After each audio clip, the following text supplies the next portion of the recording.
येशू ख्रिस्ताच्या पवित्र नावामध्ये मी आपल्या सर्वांचे पुन्हा एक वार हार्दिक स्वागत करत आहे. मला खूप आनंद वाटत आहे आणि मला अभिमान आहे की आपण सर्वजण ह्या ठिकाणी देवाच्या चरणी प्रत्येक दिवशी त्याची वाणी ऐकण्यासाठी येत असता. तुमची जी तळमळ आहे, जी तहानभूक आहे ती परमेश्वरानं पाहिलेली आहे आणि नक्कीच माझा विश्वास आहे की परमेश्वर ती तहानभूक जी आहे त्याच्या वचनाद्वारे आणि त्याच्या पवित्र आत्म्याद्वारे पूर्ण करणार आहे. बंधू आणि भगिनींनो, पुन्हा एक वार आपण पवित्र स्थानाविषयी शिकत असताना ज्या गोष्टी आपण शिकलो त्या गोष्टी संगती घेऊन आपल्याला पुढे जावं लागेल. जर तुम्ही पवित्र स्थानाचं चित्र तुमच्या समोर जे आहे ते जर पाहिलं, तर त्याच्यामध्ये आपल्याला असं पाहायला मिळत आहे की जो पवित्र स्थानाचा तट आहे, त्या तटाच्या बाहेर जे लोक राहतात किंवा राहायचे ते इस्रायल लोक असत. ज्या वेळेस ते पाप करायचे त्यावेळेस ते इस्रायल लोक कोकऱ्याच्या शोधामध्ये जायचे. जर त्यांच्याकडे स्वतः ते कोकरू असेल तर चांगलीच गोष्ट, नाही तर ते कोकरू शोधायचे. आणि ते कोकरू जे आहेत त्याच्याविषयी आपण शिकलो, ते कोकरू येशू ख्रिस्ताला दर्शवतं. एवढंच नाही तर त्या कोकऱ्याच्या द्वारे ते पवित्र आत्म्यामध्ये, पवित्र स्थानामध्ये प्रवेश करायचे. आणि पवित्र स्थानामध्ये जर प्रवेश करायचा तर तटाच्या कोणत्याही बाजूला त्या ठिकाणी कोणत्याही दुसऱ्या ठिकाणी त्या ठिकाणी दरवाजा नसून फक्त समोर एक दरवाजा असायचा. जो दरवाजा हेच आपल्याला सांगतो की सार्वकालिक जीवनाचा मार्ग एकच आहे आणि तो सत्य, तो मार्ग, सत्य व जीवन येशू ख्रिस्त आहे.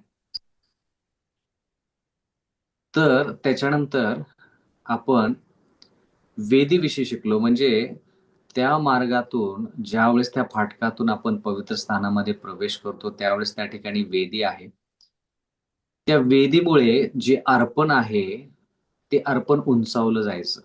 कारण की जमिनीवरती कधीही अर्पण वधलं जात नसे, कोकरू वधलं जात नसे. म्हणून ते कोकरू जे आहे, म्हणजे थोडक्यात काय की जरी ते कोकऱ्याचा वध झाला असला तरी देखील किंवा केला जात असला तरी देखील ते कोकरू जे आहे किंवा वधलेलं जे कोकरू आहे त्याला वरती वेदीवरती ठेवावं लागायचं. म्हणून ती वेदी त्या अर्पणाला उंचवायची. आणि म्हणून येशू ख्रिस्त आपल्याला म्हणत आहे की जर मी उंचावलं गेलो तर मी सर्वांना माझ्याकडे आकर्षित करेन. म्हणजे त्या ठिकाणी समर्पण म्हणजे पूर्णपणे अधीन आणि स्वाधीन येशू ख्रिस्त झालेला आहे. आणि म्हणून बंधू आणि भगिनींनो, जर तुम्हाला आणि मला एखाद्या व्यक्तीला ख्रिस्तामध्ये आणायचं आहे तर त्याचं समर्पण हे फार महत्वाचं आहे. जोपर्यंत तो पूर्णपणे स्वतःचा त्याग करत नाही, स्वतःचं समर्पण करत नाही, तोपर्यंत त्याला आपण घंगाळाचा अनुभव करून देऊ शकत नाही. म्हणून वेदीचा अनुभव म्हणजे सर्वस्व आपलं वेदीवरती रचणं किंवा सर्वस्व आपलं येशू ख्रिस्ताला देणं.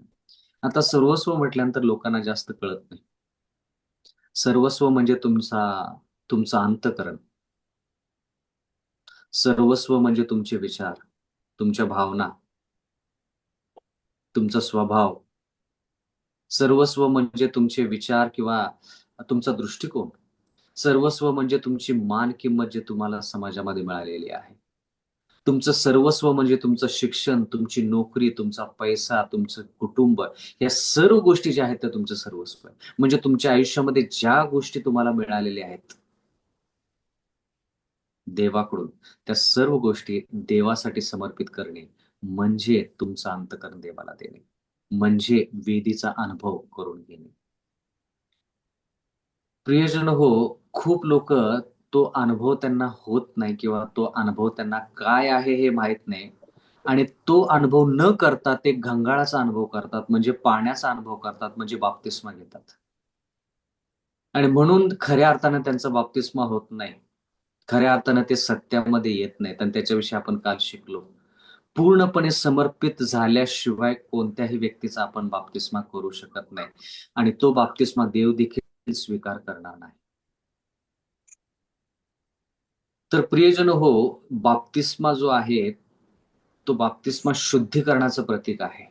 ते घंगाळ जे आहे ते शुद्धीकरणाचं प्रतीक आहे आणि माझी इच्छा आहे, असं मेल्कीजेडेक ते चित्र कृपा करून जर दाखवलं तर बरं होईल.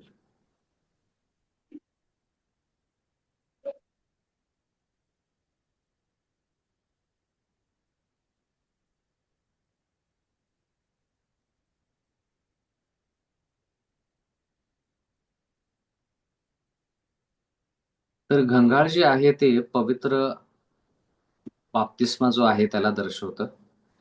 पण जर आपण ह्या दोन्ही गोष्टींचा विचार केला किंवा आतापर्यंत ज्या गोष्टीचा अभ्यास केला, त्या गोष्टीचा अभ्यास करत असताना ही गोष्ट महत्वाची, की समर्पण जे आहे किंवा थोडक्यात पूर्ण त्याग जो आहे, जो बाभळीच्या लाकडाची वेदी जी आहे, ज्याच्यावरती अर्पण स्वतःला आपण करत असतो. तर त्या ठिकाणी महत्वाचा मुद्दा असा, की अर्पण फक्त त्याच वेळेपुरतं नसून समर्पण जे आहे किंवा त्याग जो आहे, बलिदान जे आहे, ते तिथून पुढे सातत्यानं टिकून राहिलं पाहिजे. नाहीतर खूप वेळेस तुम्ही आणि मी पाहिलेलं आहे, की बाप्तिस्म्याच्या वेळेपुरतं लोकांचं समर्पण असतं आणि आत्मत्याग आणि बलिदान असतं. बाप्तिस्मा झाला, की त्या व्यक्तीला वाटतं, की त्याला आता सार्वकालिक जीवन मिळालेलं आहे.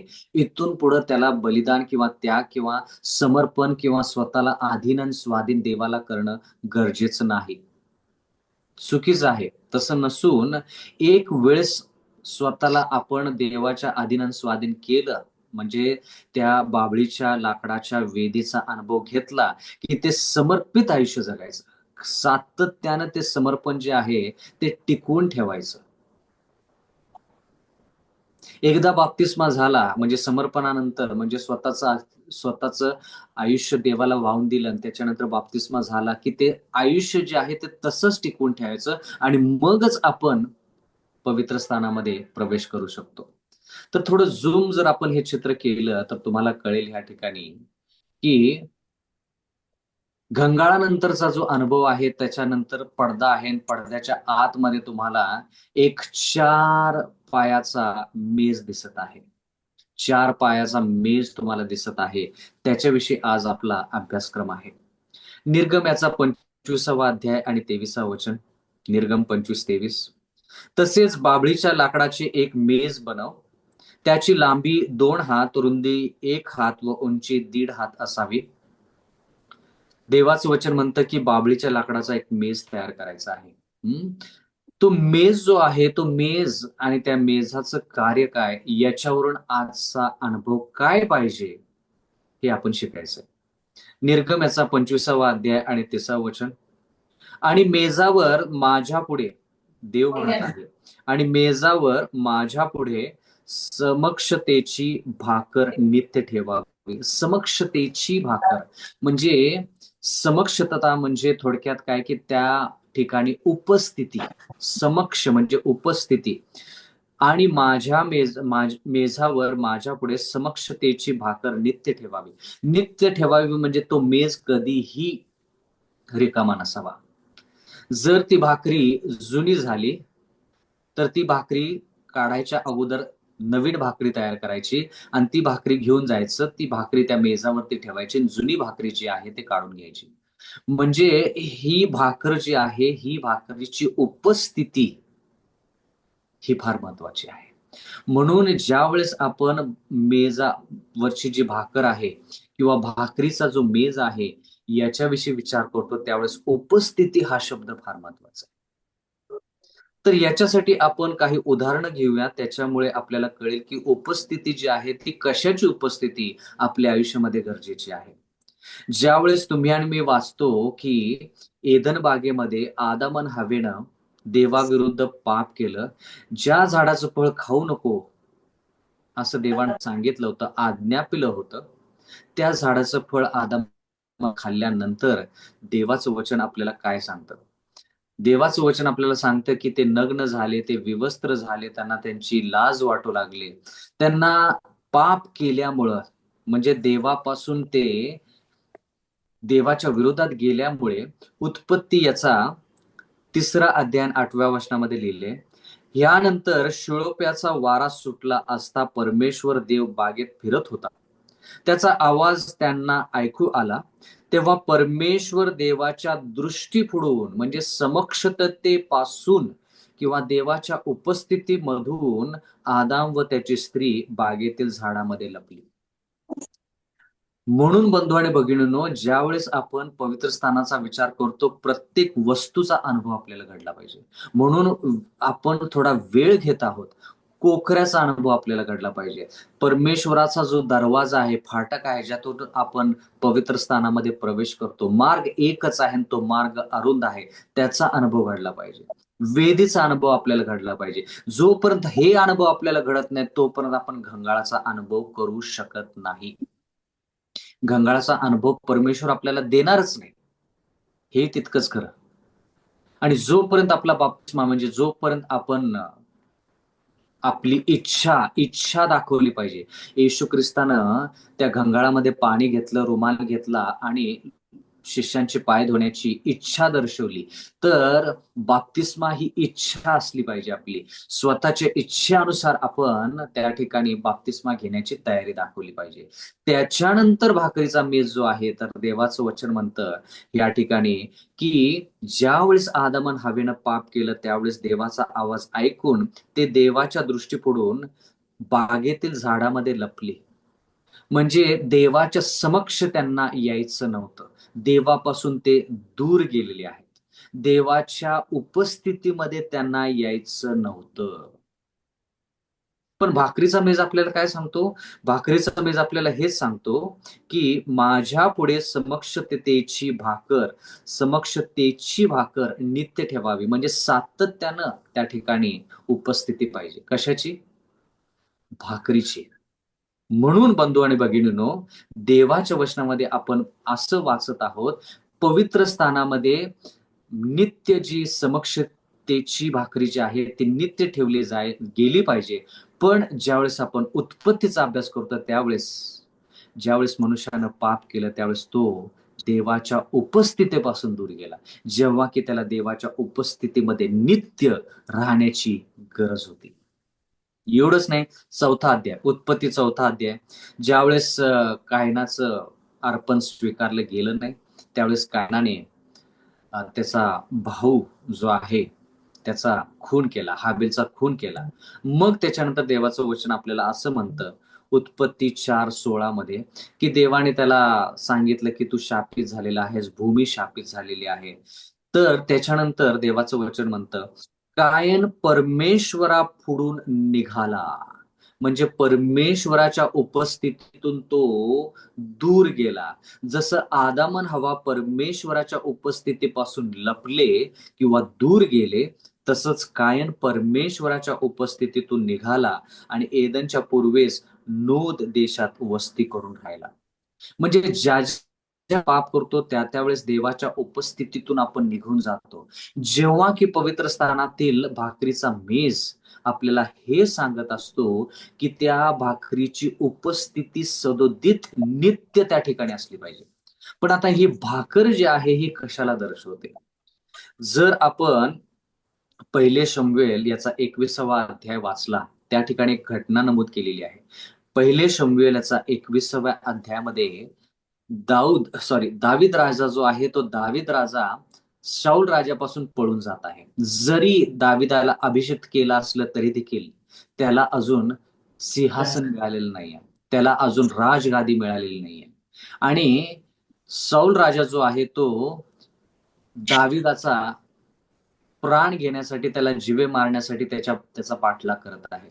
या सर्व गोष्टी होत असताना देवाचं वचन म्हणतं दावीद, पहिले शमूएल याचा 21वा अध्याय पहिलं वचन, दावीद नोब येथे अहिमेलेक याजकाकडे आला. तेव्हा अहिमेलेक थरथर कापत दाविदाला सामोरे येऊन म्हणाला, तुम्ही एकटेच का? तुमच्या बरोबर कोणी मनुष्य नाही? म्हणजे ज्यावेळेस दाविदाला अहिमेलेक पाहतो, त्यावेळेस अहिमेलेक जो याजक आहे तो म्हणतो की सगळं व्यवस्थित आहे ना?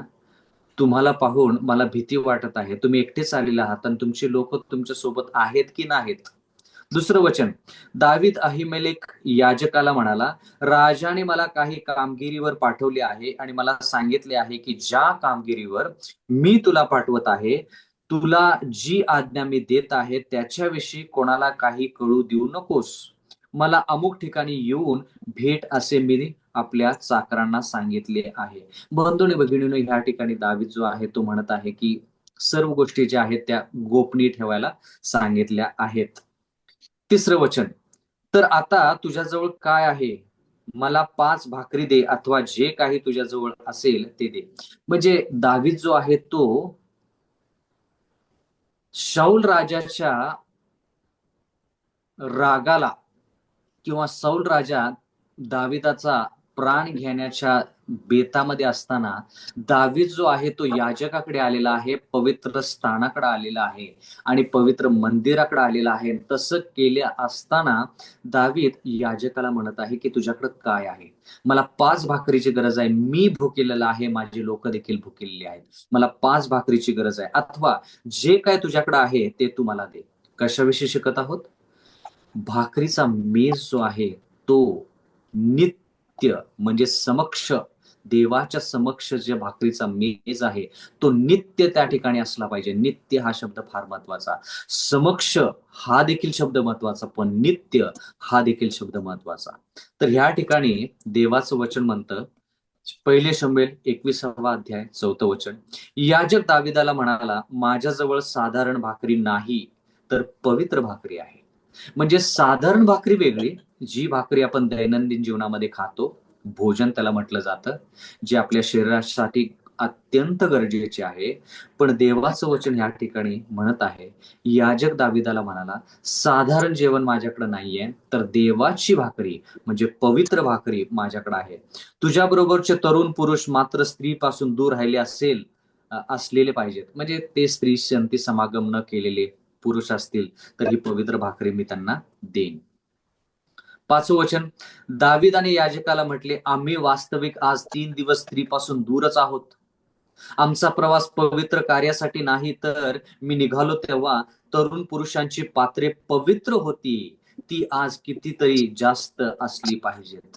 म्हणजे 3 दिवसापासून त्यांनी स्त्रीच्या संपर्कामध्ये ते आलेले नाहीत, म्हणून आज तर ते जास्तच पवित्र आहेत असं दावीद याजकाला म्हणत आहे. 6वं वचन, तेव्हा याजकाने त्याला पवित्र भाकरी दिली, कारण त्या दिवशी समर्पित ऊन भाकरी म्हणजे गरम भाकरी, ताजी भाकरी परमेश्वरासमोर ठेवण्यासाठी जुनी भाकर तेथून काढलेली होती. तिच्याशिवाय तेथे दुसरी भाकर नव्हती. म्हणून बंधू आणि भगिनींनो, देवाचं वचन म्हणतं की ज्या वेळेस आदामान हवेनं पाप केलं, त्यावेळेस आदामन हवेनं देवाच्या उपस्थितीतून दूर जाण्याचा निर्णय घेतला.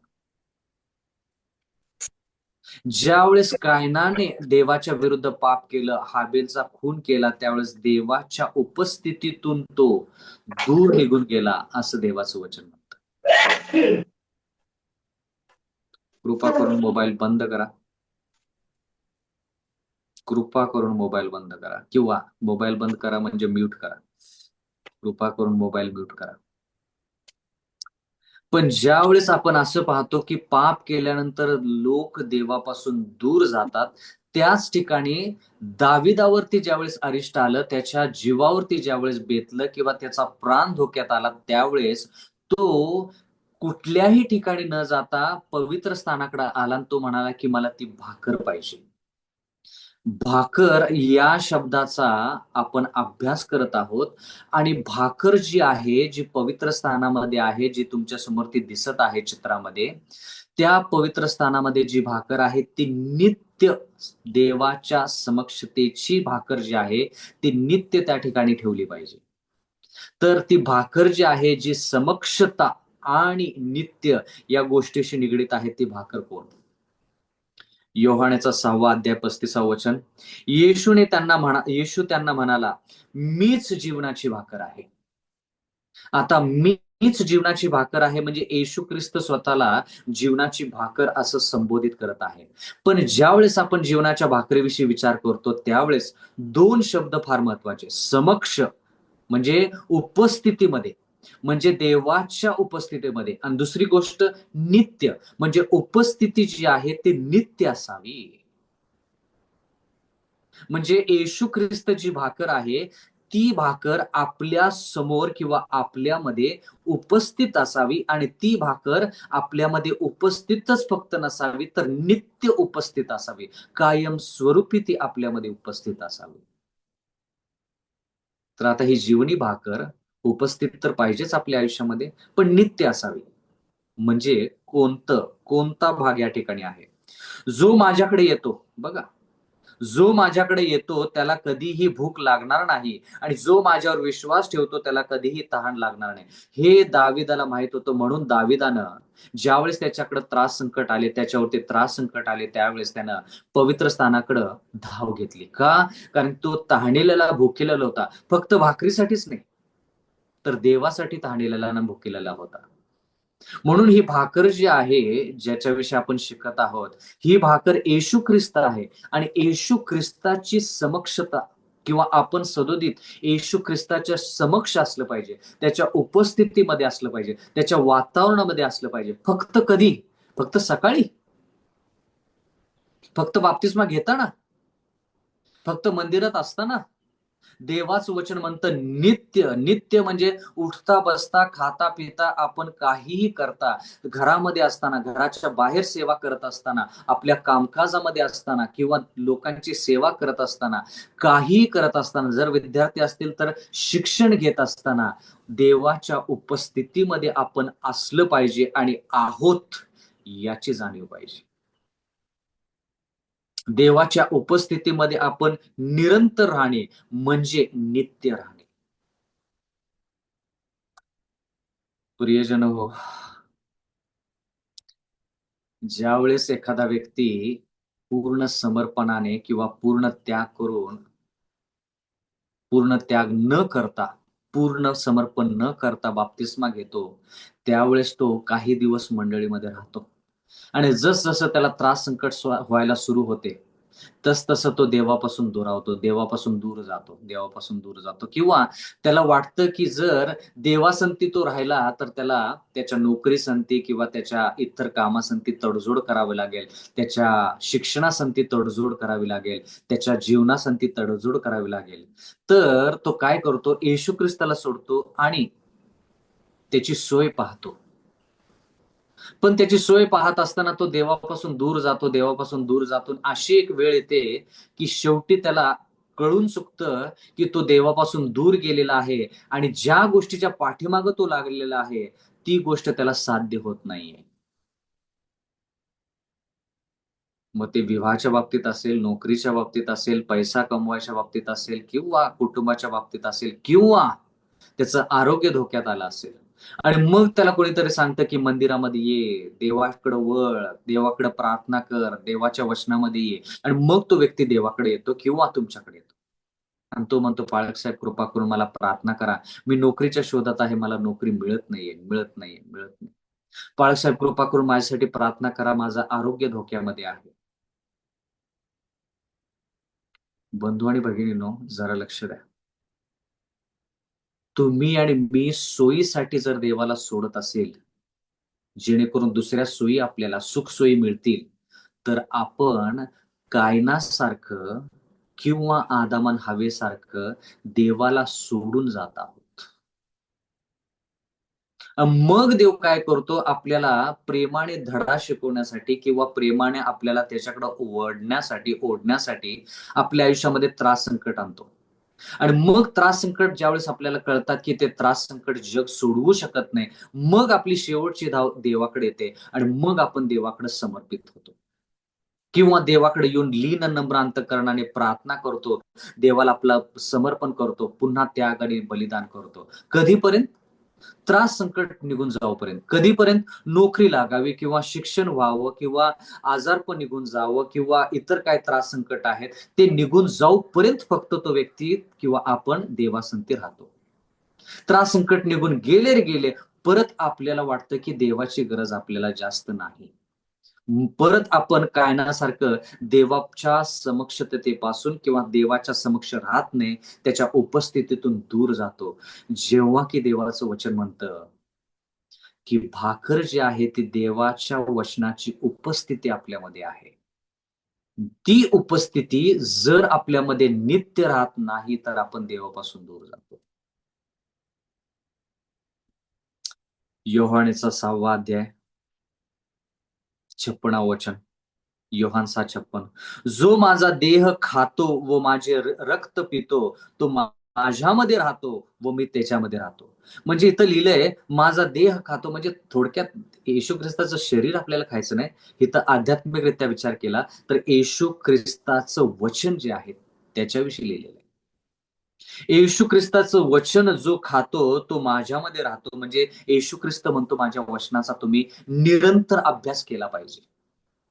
फक्त सकाळीच त्याचा अभ्यास न करता आणि अभ्यास केल्यानंतर आपण दैनंदिन जीवनामध्ये ज्यावेळेस सुरुवात करतो, त्यावेळेस जो अभ्यास आपण केला किंवा जे येशू ख्रिस्ताच्या उपस्थितीमध्ये वेळ घालवला, ती उपस्थिती तिथंच सोडून आपण दिवसभर देवाच्या उपस्थितीमध्ये न राहता दिवस आपण पूर्ण पार करतो. म्हणून भाकरीचा मेज जो आहे त्या ठिकाणी दोन गोष्टी, दोन शब्द आपण शिकलो, समक्ष आणि नित्य. आणि ती भाकर जी आहे ती आपल्याला हेच सांगत आहे, की देवाचं वचनाच्या समक्ष आणि देवाचं वचन नित्य आपल्यामध्ये राहिलं पाहिजे. फक्त सकाळीच नाही, तर दिवसभरामध्ये राहिलं पाहिजे. हा अनुभव घडला पाहिजे. भाकरीचा मेजाचा अनुभव हाच आहे. ज्यावेळेस आपण सकाळचा अभ्यासक्रम करतो, देवाच्या वचनामध्ये उपस्थित राहतो, देवाच्या वचनाची उपस्थिती आपल्यामध्ये येते. आपण नित्य ते वचन जे आहे ते दिवसभर नित्य त्याच्यावरती विचार करायचा. उदाहरणार्थ, आज आपण देवाच्या वचनाविषयी शिकत आहोत. देवाची भाकरी म्हणजे देवाचं वचन. का? कारण की मत्तय याचा 4था अध्याय आणि 4थ्या वचनामध्ये लिहिले, परंतु त्याने उत्तर दिले. ज्यावेळेस ख्रिस्तावरती मोह टाकण्यात आला, त्यावेळेस त्याचं उत्तर काय होतं? परंतु त्याने उत्तर दिले, की मनुष्य केवळ भाकरीने नव्हे, तर परमेश्वराच्या मुखातून निघणाऱ्या वचनाने जगेल, असा शास्त्रलेख आहे. म्हणजे तुम्हाला आणि मला फक्त भाकरीचीच गरज नाही, तर देवाच्या वचनाची गरज आहे. पण जर तुम्ही इंग्रजी भाषेमध्ये जर वाचलं हेच वचन, भाषांतर मराठीमध्ये व्यवस्थित झालेलं नाही.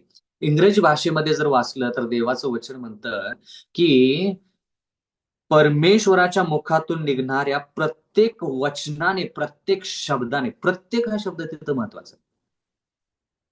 बहुतांश रविवारच्या ज्या मंडळीतले सभासद आहेत किंवा पाळक वर्ग आहे, ते परमेश्वराच्या प्रत्येक वचनाने जगत नाही आहेत. म्हणून ते अंधकारामध्ये आहेत, म्हणून ते सत्यामध्ये नाही आहेत.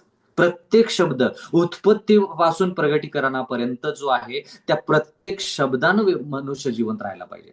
आपण स्वतः निवडू शकत नाही, की कोणतं वचन घ्यायचं आणि कोणतं वचन घ्यायचं नाही, याची मुभा देवाने आपल्याला दिलेली आहे. देव म्हणतो, की पूर्णच्या पूर्ण वचन, प्रत्येक वचन आपण त्यानुसार जगलं पाहिजे. पण आपण काय करतो, आपल्या जीवनशैलीला जे आवडतं तेवढेच वचनं आपण घेतो आणि तेवढ्याच वचनाच्या आधारे आपण जगतो. म्हणून आपण देवाच्या समक्ष नसून आदामन हवेसारखं, कायनासारखं आपण देवाच्या समक्ष समक्ष राहत नाही. त्याच्या उपस्थितीमध्ये न राहता आपण देवापासून दूर जातो. पण नित्य देवाचं वचन म्हणतं, नित्य आपण देवासंती राहिलं पाहिजे. मग जो अभ्यासक्रम आपण देवाच्या संगती करतो ना सकाळी, त्याच्याविषयी विचार करत राहायचं दिवसभर. मग त्याचा अर्थ आपण देवाच्या उपस्थितीमध्ये आहोत. देवाच्या संगती नित्य आहोत, असा त्याचा अर्थ होतो. प्रियजन हो, मला माझं आवडतं एक वचन आहे, जे अ, देवाच्या वचनामध्ये आपण खूप वेळेस वाचतो. मराठीमध्ये मला ते खूप वचन आवडतं. स्तोत्रसंहिता 51:1. तुम्हाला ते तोंडपाठ आहे. स्तोत्रसंहिता 51:1. जो परात्पराच्या गुप्त स्थली वसतो. कधी वसतो? फक्त सकाळी? जो परात्पराच्या गुप्त स्थली वसतो, तो सर्व सामर्थ्याच्या सावलीत राहील. फक्त सकाळी सावलीत राहील? का दिवसभर? दिवसभर तर तुम्हाला सर्व सामर्थ्याच्या सावलीमध्ये राहायचं असेल, मला जर त्याच्या उपस्थितीमध्ये राहायचं असेल, तर गुप्तस्थली आपण वसलो पाहिजे. सकाळी, दुपारी, संध्याकाळी कायमस्वरूपी. हा अनुभव ज्याला घडला, त्याला पवित्र स्थानाच्या भाकरीच्या मेजाचा अनुभव घडलेला आहे. म्हणून बंधू आणि भगिनींनो, देवाच्या वचनामध्ये आपण असं वाचत आहोत, की फक्त सकाळीच उपस्थिती देवासंती न दर्शवता किंवा न दाखवता सातत्यानं ती उपस्थिती पूर्ण दिवसभर टिकली पाहिजे. जोपर्यंत तुम्ही परत येऊन देवाच्या उपस्थितीमध्ये वचन किंवा प्रार्थना करत नाही, तोपर्यंत ती उपस्थिती सातत्यानं राहिली पाहिजे. म्हणून देवाचं वचन आपल्याला असं सांगतं, की जी चुकी आदम अन् हव्वेनं केली, जी चुकी कायनानं केली, ती चुकी दाविदानं केली नाही. ज्यावेळेस त्याच्यावरती त्रास संकट आले, त्यावेळेस त्यानं देवाकडे धाव घेतली. तो म्हटला, "ती भाकर मला द्या." जी भाकर देवाच्या समक्ष असते, जी भाकर नित्य देवाच्या समक्ष असते, ती भाकर मला द्या. म्हणून ती भाकर जर आपण खाल्ली, म्हणजे देवाचं वचन जर आपण सकाळी सेवन केलं, तर ती उपस्थिती आणि ती नित्य उपस्थिती जी आहे, ती पूर्णपणे देवाच्या संगती आपली राहील. त्याच्यामुळे आपल्याला खूप आशीर्वाद मिळेल. म्हणून बंधू आणि भगिनींनो, देवाच्या वचनामध्ये लिहिलेलं आहे, की देवाच्या मुखातून निघणाऱ्या प्रत्येक शब्दाने आपण जगलो पाहिजे. म्हणून ज्यावेळेस आपण अध्ययन करू सकाळी, चांगला अभ्यास करायचा. अध्ययन केल्यानंतर जे अध्ययन केले त्याच्याविषयी विचार करत राहायचं. जो निर्णय तुम्ही दिवसभर घेतात, तो निर्णय देवाच्या वचनानुसार जर घ्याल, तर त्यावेळेस तुम्ही आणि मी जाणून घेऊया, आपण हा विश्वास ठेवूया, की आपण देवाच्या उपस्थितीमध्ये आहोत आणि नित्य आपण त्या देवाच्या वचनावरती आधारित आहोत, अवलंबून आहोत. देवाच्या वचनावरती अवलंबून राहणं म्हणजे देवाच्या उपस्थितीमध्ये राहणं आणि नित्य देवाची उपासना करणं. प्रियजन हो, जोपर्यंत तुम्ही आणि मी देवाच्या उपस्थितीमध्ये सकाळी वेळ घालवत नाही, तोपर्यंत आपला कोणताही हक्क नाही, की आपण लोकांच्या समवेत जाऊन लोकांच्या उपस्थितीमध्ये आपली उपस्थिती दाखवावी. हक्क नाहीये, अधिकारच नाहीये आणि ते जमणारही नाहीये. का आपले निर्णय दिवसभरामध्ये चुकतात? का आपल्याला एखाद्या व्यक्तीसंगती व्यवस्थित बोलता येत नाही? कारण की देवाच्या उपस्थितीमध्ये आपण त्या भाकरीचं, देवाच्या वचनाचं सेवन केलेलं नाहीये. म्हणून बंधू आणि भगिनींनो, जेवढी देवाची उपस्थिती आपल्या आयुष्यामध्ये टिकून राहील, त्याचं वचन आपल्यामध्ये टिकून राहील, तेवढं आपल्याला निर्णय घेणं सोपं पडेल आणि त्या निर्णयामध्ये टिकून राहणं गरजेचं आहे. जोपर्यंत हा अनुभव आपल्याला घडत नाही, तोपर्यंत दिवसाची सुरुवात करू नका. जेणेकरून जर आपण परमेश्वराच्या उपस्थितीमध्ये त्याची भाकर, त्याचं वचन, त्याचं सेवन केलं, त्यानुसार चाललो, दिवसभर त्याच्यावरती मनन केलं, तर पूर्ण दिवस आशीर्वादित राहील. पूर्ण दिवसामध्ये आपण अनेक आत्मे जिंकू आणि त्याद्वारे देवाला मान, महिमा, गौरव मिळेल. परमेश्वर आपणास सर्वांस आशीर्वाद देवो. आमेन.